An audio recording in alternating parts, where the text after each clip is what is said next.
Hey all, Simone here. Good to see you. Hope you guys had a good break. I just wanted to share something with you that I read this week. I read that a study about hiring, and I read that 46% of newly hired employees will fail within the first 18 months. Can you believe that? And of those 46%, only 19% will achieve unequivocal success. So that's crazy considering how much your business relies on really good hiring, right? So this study was based on observing 20,000 hires, and they found that 26% of the new hires failed because they couldn't accept feedback. 23% failed because they're unable to understand and manage emotions. 17% failed because they lack the necessary motivation level to succeed. 15% failed because they have the wrong temperament or attitude for the job. And then only 11% failed because they don't have the needed technical skills and expertise, which is crazy because most of the time you think that that's what would lead to failure. Not so. It's not the technical skills. IQ ain't the problem. So instead, what we really have to look at, what really is the problem? Why do we make so many bad hires? And why does it cost companies millions and millions of dollars every year?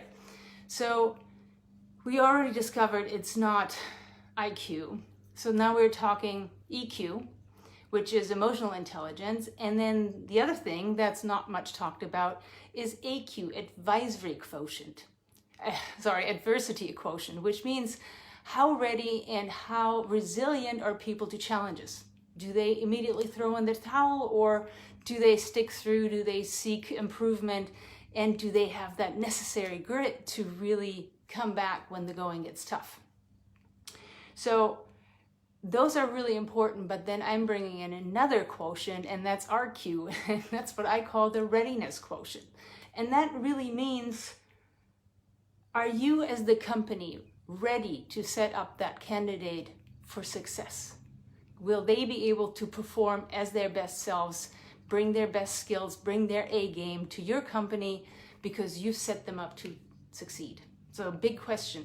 And I maintain that that is one of the biggest things that gets missed in most companies, no matter if you are a super early startup or even a lot of well-established companies, and it leads to a ton of churn, a lot of employee frustration, and also just a lot of drama, a lot of non-fulfillment, all those things that make people not perform to the highest level, that make them leave, that create a lot of extra work if you're their leader.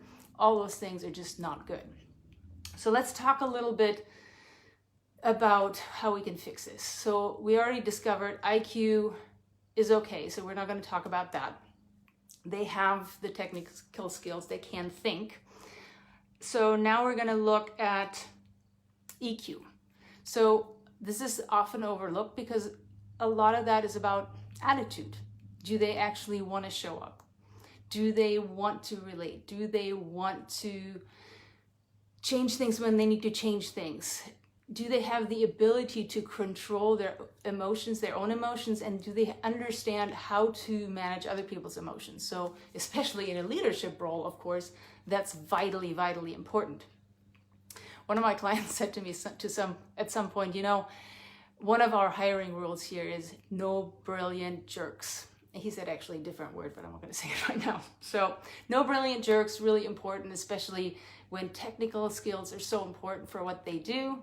Oftentimes you want to just overlook that because you think they're going to deliver some amazing technical performance, but later on you find out that they're the biggest thorn in your side and they're the people who are poisoning the pot. And it's just been a huge mistake that you didn't pay attention to that. So no brilliant jerks, making sure that they have the EQ to perform in the job. So AQ, do you have a team of champions, or do you have a team of winners, or do you have a team of people who just pack it in at the first sign of any problems? And especially in startup land, this is a huge problem. It's a huge deal because ambiguity is one of those first problems, first big challenges that people who haven't worked in startups will notice and that they have a really hard time with. And showing up and trying and failing and just doing a lot of things that you didn't know you'd be doing. Oftentimes it means doing things that weren't even included in your job description, that weren't part of your role, right? So that is where a lot of problems really come about too. So you really have to hire those people who don't think like employees. You want to hire people who think like entrepreneurs. They want to think of your business as their business. You want them to be proactive. You want them to show up with all that comeback that you really need when you're trying to figure something out that you haven't done before, which a lot of times is a lot of the daily reality of startups. So that's AQ. Do they quit or do they prevail? You know, without AQ, your team will have a very finite amount of success. That's just really the truth. So then finally, the thing that I really love to talk about, and that I think is one of the most important and least addressed issues, is RQ, that readiness quotient. And that really means the readiness of the company to define, to hire, to onboard, and then to grow the candidate. As in, are you providing the environment where an A player can play an A game?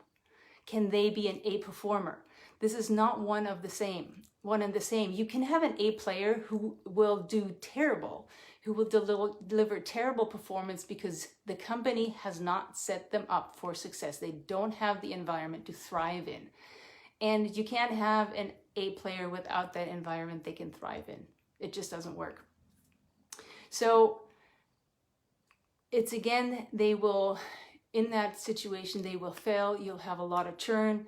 And that, of course, leads to a lot of frustration and lost money and lost opportunity.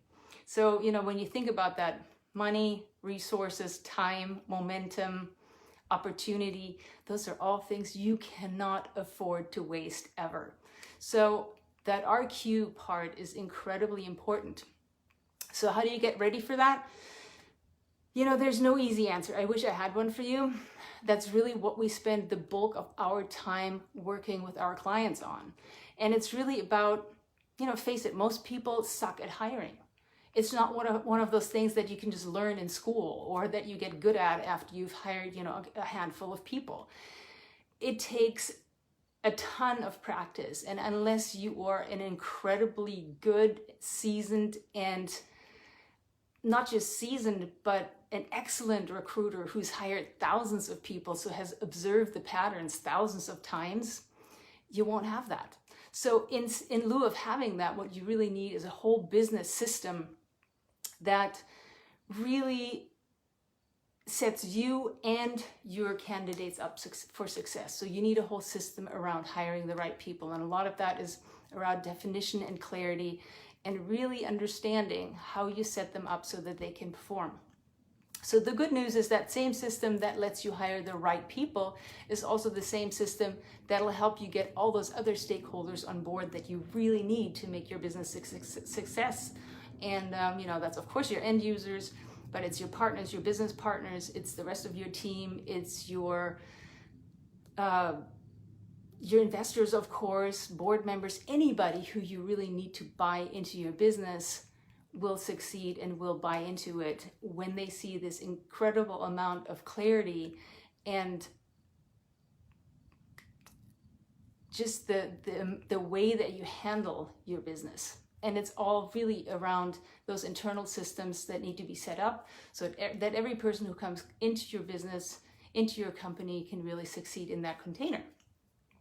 So the same thing that got you here is not the same thing that will get you to that next level. You really do need to change your colors. We just did an amazing new training on that. If you want to check it out, go to bulletproofstartups.com and let us know what you like about it. And if it resonates with you, there's also an opportunity to apply for a call with me. All right, you guys, hope you have a great day, and I'll talk to you soon.